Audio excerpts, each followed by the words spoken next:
Assalamualaikum warahmatullahi wabarakatuh. Perkenalkan, nama saya Bagas Prayoga, NPM 2241120 dari kelas Manajemen 22C, mata kuliah Manajemen Sumber Daya Manusia. Pada video kali ini saya akan menjelaskan tentang materi mengetahui dan memahami pentingnya pengembangan sumber daya manusia. Pengembangan sumber daya manusia atau biasa disingkat SDM adalah kunci sukses bagi perusahaan. Pelajari tren terbaru, dampak positif, teknik efektif, hambatan, dan tips implementasi program SDM. Sebelum kita mengetahui pentingnya pengembangan sumber daya manusia, di sini saya akan menjelaskan terlebih dahulu tentang definisi atau pengertian dari pengembangan sumber daya manusia. Pasti kita sering mendengar sumber daya manusia atau SDM. Apa sebenarnya SDM itu? SDM atau sumber daya manusia adalah individu produktif yang bekerja keras sebagai penggerak suatu organisasi, baik itu dalam sebuah institusi maupun perusahaan yang memiliki fungsi sebagai aset, sehingga harus dilatih dan dikembangkan kemampuannya. Sumber daya manusia atau SDM secara makro adalah jumlah penduduk dengan usia produktif yang ada di suatu negara.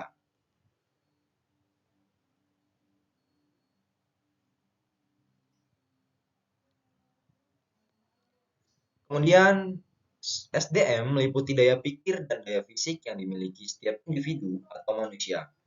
Karenanya SDM menjadi unsur penting dalam kegiatan perusahaan. Yang termasuk dengan SDM antara lain adalah tenaga kerja. Tenaga kerja adalah individu yang menghasilkan barang dan jasa dalam suatu perusahaan atau organisasi. Kerja ada di kisaran usia 15 sampai dengan 64 tahun. Usia produk ada di rentang usia 20 sampai 40 tahun. Kemudian ada tenaga ahli. Tenaga ahli adalah individu yang memiliki suatu keahlian khusus. Tenaga ahli sangat dibutuhkan oleh perusahaan. Lalu ada pemimpin. Pemimpin berfungsi untuk memimpin jalannya perusahaan. Baik buruknya jalan perusahaan ada di tangan pemimpin. Lalu pengusaha. Pengusaha adalah individu yang mampu mengembangkan usahanya. Pengusaha juga bisa membuka lapangan pekerjaan. Produsen. Produsen sendiri adalah individu yang bisa menghasilkan uang. Dan yang terakhir ada konsumen. Konsumen adalah individu pemakai dari barang yang diproduksi oleh produsen tersebut. Produsen tadi. Kemudian, apa manfaat pengembangan sumber daya manusia? Manfaat pengembangan sumber daya manusia yang pertama membantu para karyawan membuat keputusan dengan lebih baik. Kemudian yang kedua meningkatkan kemampuan para pekerja dalam menyelesaikan masalah yang dihadapi. Yang ketiga terjadinya internalisasi dan operasional faktor-faktor motivasi. Dan yang terakhir timbulnya dorongan dalam diri para pekerja untuk meningkatkan kemampuannya. Kemudian saya akan menjelaskan tujuan dari pengembangan sumber daya manusia. Pengembangan sumber daya manusia atau pengembangan SDM memiliki tujuan pastinya. Secara umum sebenarnya tujuan untuk meningkatkan kualitas para pekerja atau individu melalui program pendidikan dan pelatihan. Namun secara terperinci ini dia tujuan-tujuan pengembangan sumber daya manusia. Yang pertama dapat meningkatkan produktivitas di dalam pekerjaan.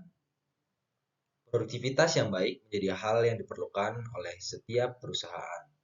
Jika produktivitas meningkat, maka pekerjaan yang dihasilkan meningkat pula. Hasil banyak, keuntungan berlipat. Yang kedua, mengurangi kerusakan produk. Mengurangi kerusakan produk membutuhkan perhatian yang cermat dalam setiap tahap, dari produksi hingga pengiriman.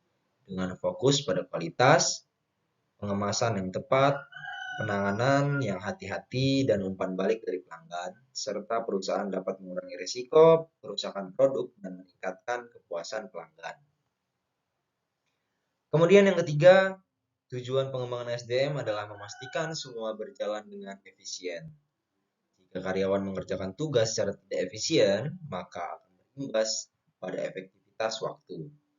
Alih-alih ingin mengerjakan suatu hingga sempurna, namun jika pengerjaannya lambat, maka tugas yang lain tidak akan terselesaikan.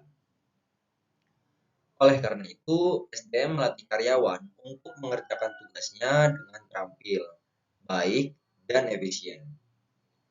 Kemudian, yang keempat, meningkatkan sikap kepemimpinan. Pengembangan SDM bertujuan untuk meningkatkan sikap kepemimpinan. Ada kegiatan yang akan membuat karyawan mampu memiliki jiwa kepemimpinan. Jiwa leadership membuat para karyawan tahu seberapa besar porsi dalam pekerjaannya. Yang kelima, yaitu menciptakan moral karyawan atau manusia. Moral yang baik menjadi kewajiban mutlak bagi seorang karyawan. Kejujuran, rendah hati, dan mau bekerja keras menjadi nomor satu. Dan yang terakhir, tujuan pengembangan SDM adalah menaikkan balas jasa. Ketika pengembangan SDM dilakukan, maka kualitas pekerja semakin baik. Imbasnya, upaya balas jasa dilakukan dengan baik. Kemudian lanjut ke materi kita, pentingnya pengembangan sumber daya manusia. Yang pertama ada potensial optimal. Pengembangan sumber daya manusia atau pengembangan SDM membantu mengeksplorasi dan memanfaatkan potensi karyawan secara optimal. Kemudian kompetitif. Dengan SDM yang berkualitas, perusahaan dapat mempertahankan kompetitivitas di pasar yang kompetitif saat ini. Lalu ada peningkatan kinerja. Pengembangan SDM memungkinkan peningkatan kemampuan dan kinerja setiap individu dalam sebuah organisasi. Lalu ada tren pengembangan SDM saat ini. Yang pertama ada pembelajaran berkelanjutan. Pembelajaran sepanjang hayat diperlukan untuk mengikuti perubahan dan perkembangan di dunia kerja yang dinamis. Lalu yang kedua, pengembangan karir. Karyawan menginginkan peluang pengembangan karir yang jelas dalam jangka yang panjang. Yang ketiga, responsif teknologi. Pemanfaatan teknologi dalam program pengembangan sumber daya manusia untuk meningkatkan efisiensi dan efektivitas.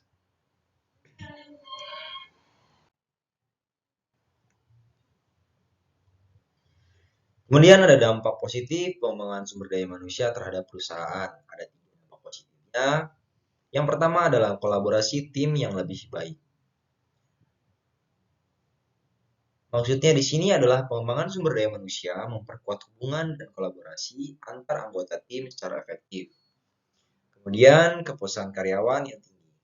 Karyawan yang memiliki kesempatan pengembangan diri umumnya lebih puas dan berdedikasi pada pekerjaan mereka. Lalu pertumbuhan bisnis yang kuat.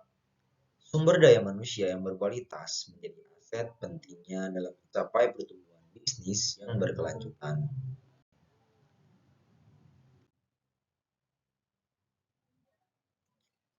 Lalu ada teknik pengembangan sumber daya manusia yang efektif. Ada 3 teknik pengembangan sumber daya manusia yang efektif, yaitu pelatihan dan pendidikan, pelatihan karyawan dan memberikan kesempatan pendidikan formal adalah cara efektif untuk mengembangkan keterampilan dan pengetahuan mereka. Yang kedua adalah teknik mentoring. Mentoring memungkinkan transfer pengetahuan dari pengalaman senior ke karyawan yang lebih junior. Dan yang ketiga, ada rotasi pekerjaan. Mengalami peran yang berbeda di dalam perusahaan dapat meningkatkan pemahaman dan fleksibilitas karyawan.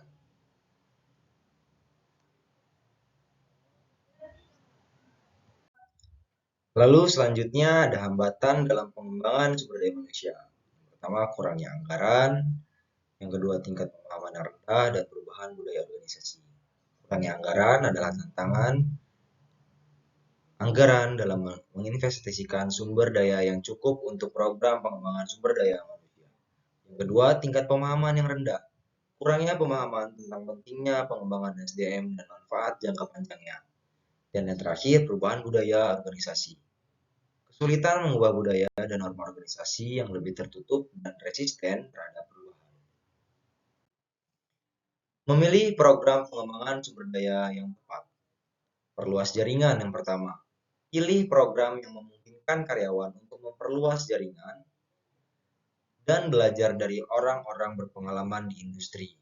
Lalu penekanan pada keterampilan kunci, yaitu pilih program yang fokus pada pengembangan keterampilan kunci yang relevan pekerjaan dan industri. Dan terakhir, komitmen pemimpin. Memilih program yang memiliki dukungan dan komitmen dari para pemimpin organisasi untuk memastikan keberhasilan implementasi.